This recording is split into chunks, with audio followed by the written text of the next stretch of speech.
মোৰ ভিডিঅ'খনলৈ আপোনালোক সকলোকে স্বাগতম জনাইছোঁ। আজি মই এই ভিডিঅ'টোত ল'ৰাসকলৰ জীৱন কাহিনীৰ বিষয়ে দাঙি ধৰিম। চাওক, ভিডিঅ'খন সম্পূৰ্ণলৈকে চাই থাকক। যদি ভিডিঅ'টো ভাল লাগে, লাইক, কমেণ্ট আৰু শ্বেয়াৰ কৰি দিব। ব'লা ব'লক আমি ভিডিঅ'টো আৰম্ভ কৰোঁ। ল'ৰা হৈ জন্ম লোৱাটো অতি সহজ, কিন্তু ল'ৰা হৈ জীয়াই থকাটো বহুত টান। 18 বছৰ নহওঁতেই আমাৰ মূৰত সুমুৱাই দিয়া হয়, জীৱনত কিবা কৰিব লাগিব, ফেমিলিখনক চাব লাগিব, ভাই ভণ্টিক চাব লাগিব, ফেমিলিখনক আগুৱাই লৈ যাব লাগিব, চাকৰি এটা কৰিব লাগিব, নহ'লে জীৱনত সদায় শুনিব লাগিব, প্ৰতিজন মানুহৰ পৰাই শুনিব লাগিব, এটা সকলোৰে চিনাকি নাম বেকাৰ, নিষ্কৰ্মা। সেইটো কোনেও নাচায় যে কিমান কষ্ট কৰি চেষ্টা কৰি আছে জীৱনত সফল হ'বলৈ। সেইটোতো আছেই, তথাপিও 20 বছৰৰ পৰা 25 বছৰৰ ভিতৰত ছাকচেছ হ'ব নোৱাৰিলে, প্ৰিয় মানুহক হেৰুৱাৰ ভয়ে আমাৰ জীৱনক কৰি দিয়ে অন্ধকাৰময়।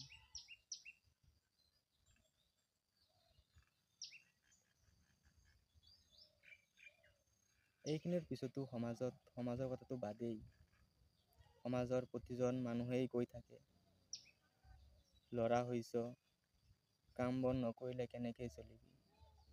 কিন্তু আমিতো সদায় কামৰ পিছত ঘূৰিয়েই আছোঁ, কিন্তু লিখা পঢ়া কৰি এতিয়া মানুহৰ ঘৰত, লোকৰ ঘৰত হাজিৰা কাম কৰিবলগীয়া হৈছে।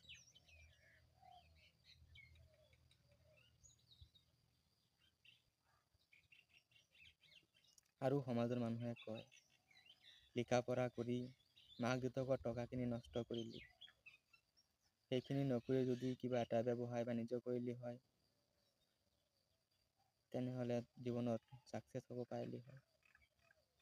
আকৌ সেই মানুহখিনিয়েই ক'ব, যেতিয়া মই লিখা পঢ়া নকৰি ব্যৱসায় বাণিজ্য কৰিম, তেতিয়া ক'ব, লিখা পঢ়া কৰিলে হয় এনেকৈ মানুহৰ ঘৰে ঘৰে গৈ ব্যৱসায় কৰিব নালাগিলে হয়, কিবা এটা চাকৰি পালে হয়। সেয়াই আমাৰ সমাজ। এই সমাজখনৰ কাৰণেই সদায় অৱহেলিত হৈ আছে সমাজৰ ল'ৰাবোৰ।